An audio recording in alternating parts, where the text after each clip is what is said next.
What are dividends? When can I take them? What is it all about?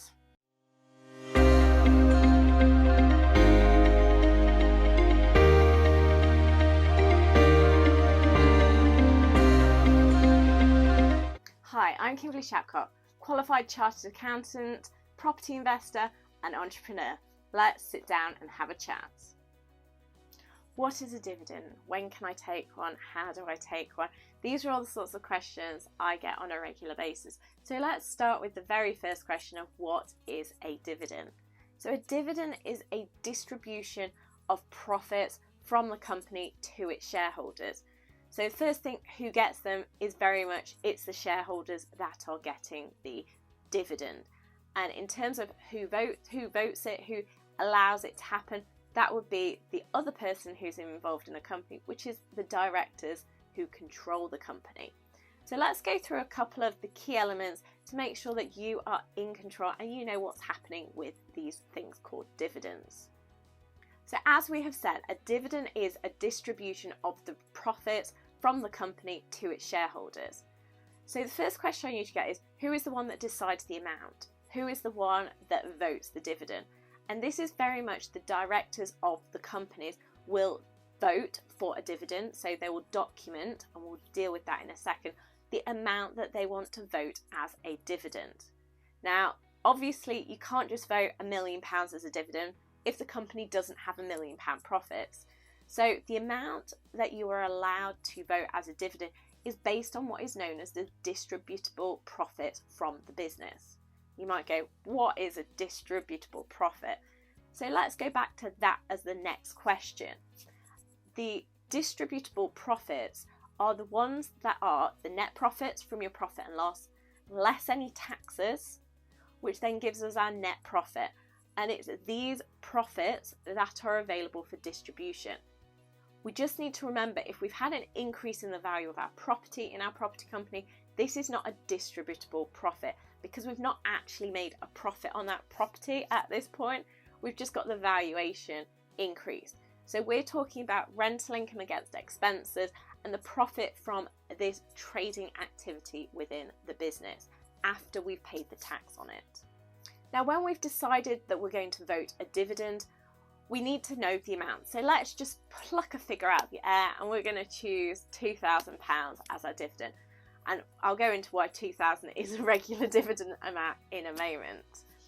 So now I've got a dividend of 2,000, what do I need to do? Well, the first thing I need to do is document that in some minutes. So as you can see on screen, you will now see some minutes.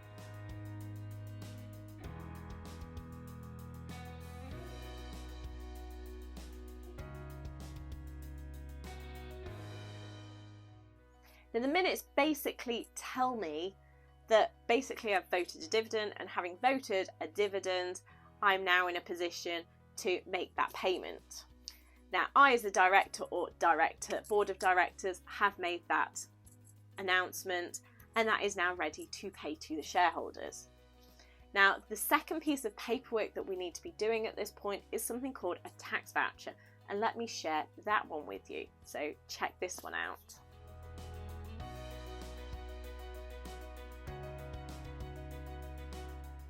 Now the tax voucher is basically showing you how much dividends you've received, any sort of tax credit that may or may not be there, and the amount that you've had in total, on what date and how it fits together.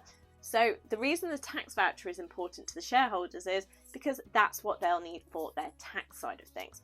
And we'll go on to that and how it impacts an individual in a moment. So let us move on to the tax implications for a company and what they may be for dividends. Now, in its simplest terms, there are no tax consequences. These are paid out of post-tax profits, and basically they are just reducing your reserves available for the future. So the implications for the company are none from a tax point of view because they are paid out of taxed profits. And in terms of where you'll see them, the main thing is you'll see that the dividends have been paid out.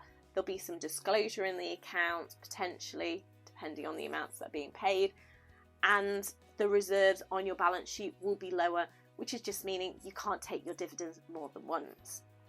Now, from an individual's point of view, they are slightly different because now we have some dividend income, and that will fall within your income tax return that you hopefully or potentially do each tax year. Now, if this is the first set of dividends that you've received, you may not currently be doing a personal tax return. So check out the videos on getting registered for tax to declare any additional dividends that you are receiving. In terms of how they are taxed, well, dividends are not taxed at the normal 20% and 40% tax rates. They're taxed at slightly different tax rates because they're investment income. And investment income is taxed at the investment income tax rates. The investment income tax rates are sitting at 8.75% and 33.75% and 39.75% if you're getting into the additional rates of tax. However, there is a small band of £2,000 that is currently sitting at 0% tax. Now, I do highly mention here the 0% tax because that means anybody at any tax bracket, so if you're a higher rate taxpayer already and you think I can't take any dividend, well, you may actually be able to take the £2,000 out because it's taxed at 0%. So it is taxable income, but you're not going to pay any actual tax because 0% times any number is going to come back to 0. So apart from other aspects of your income which you may need to consider with things like child benefit, with any other allocations or anything else that you are receiving, you may just need to consider that. But if you do want to take a dividend, you can take £2,000 out at 0% on any income that you're receiving. Anything over that will then fall into the appropriate tax bracket. So if you are a basic rate taxpayer, you'll be paying tax at 8.75%. If you're a higher rate taxpayer, you'll be paying at 33.75%. And if you're an additional rate taxpayer, you'll be paying at 39.75% tax. Obviously, these are slightly lower rates than the normal employment related tax rates. So there is some benefit here in moving your income away from employment purposes into the fact of paying it as an investment income. So you can see why there are people that have very low salaries but higher dividends, which then keeps their tax rates to a minimum as far as possible. So finally, just to summarise the process, as directors, you will sit down and decide what dividend you are going to be voting and decide on an amount. When you've decided on that amount, you're going to sort out the paperwork and do the minutes to document that you've just decided that, and sort out the tax vouchers and pass those to the appropriate shareholders, which may, I appreciate, be yourself with some of the property companies that I have dealt with. The final step of this process is to make the payment. So you've now fulfilled the process, done the accounting transactions afterwards, and it's job done, and on to another year of trading or another quarter of trading to then start having a look at when are you paying the next dividend. Hopefully today you've discovered more about what a dividend is, when you can take it, how it fits together with all the different taxes. If you have any questions, then please do leave a comment. Please like this video and do subscribe to the channel, and let's make tax less taxing.